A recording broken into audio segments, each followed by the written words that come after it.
الراحمون يرحمهم الرحمن ارحموا من فی الارض يرحمكم من فی السماء. کوم کسان چې په بندگانو باندې رحم کوي الله تعالی په یو انسان باندې رحم کوي. ارحموا من فی الارض يرحمكم من فی السماء. پیغمبر علیه الصلاۃ والسلام فرمایي وای تاسو د زمکه په وال باندې رحم کوي الله تعالی په تاسو باندې رحم کوي. سنن ترمذی کې دا روایت موجود ده. اسلام مسلمان ته دا حکم ورکړی دا وای تاسو په مخلوقات باندې رحم کوي الله تعالی په تاسو باندې رحم کوي.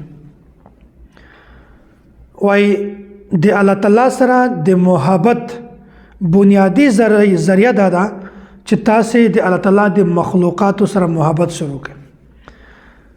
د الله تعالی سره د محبت دعوا هر هغه انسان کولای شي چې د یو په زړه کې د مخلوقات محبت وي د الله تعالی د بندگانو محبت وي.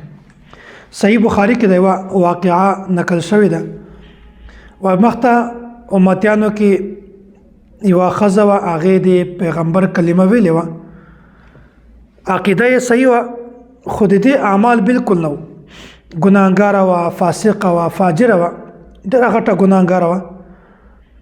بیا الله تعالی د دغه خزه مغفرت څنګه وکړ اواجه په ځینګ کې نه وي.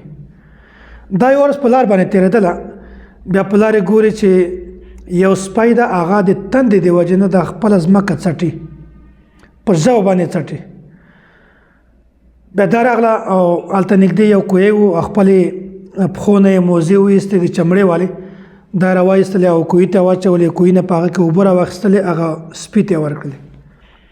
د دې د دغه معمولي عمل د وجې نه د یغه سپي زندګي بچ شوله د مرګ نه را بچ. الله تعالی ته د دغه ښځې عمل دومره زیات خوند ورکوي چې الله تعالی د دغه ښځې مغفرت الله تعالی صرف په دې وجه باندې و. اعمال بالکل نو یو عمل هم نو ګناهګاره وه خدا یو عمل چې کوم په اخر کې د الله تعالی ته دومره محبوب شو چې الله تعالی د دغه په وجه باندې د دغه ښځې مغفرت وکړي. نو الله تعالی فرمایي وای د ما د دغه ښځې د عمل چې کومه ده دا ما ته دومره خوښ شو د دغه مغفرت ما ځکه وکړو چې د ما د مخلوقاتو سره دغه ښځې محبت او د رحم والا معامله وکړله. ترحم په وکړو رحم په وکړو نو وای بیا زه په دې ښځې باندې د رحم په متعلق باندې زیات حقدار یم چې زه په دې ښځه باندې رحم وکړم. نو الله تعالی صرف دغه معمولی خبره د معمولی عمل دی وجنه د دې مغفرت وکړي. نو بیا دی وجنه نو الله تعالی د مخلوقات سره د رحم معامله کوي اگر چې هغه حیوان ولی هم نه وي اگر چې هغه سروي زناور ولی هم نه وي نو د هغه سره هم د رحم معامله کوي. کېدای شي الله تعالی ته د تا د معمولی عمل دومره قبول شي چې د تا د مغفرت ذریعہ د معمولی عمل جوړ شي. دغه وجنه فرمای الراحمون يرحمهم الرحمن ارحموا من في الارض يرحمكم من في السماء. وای تاسو د زمکه په وال باندې رحم کوي الله تعالی په تاسو باندې رحم کوي.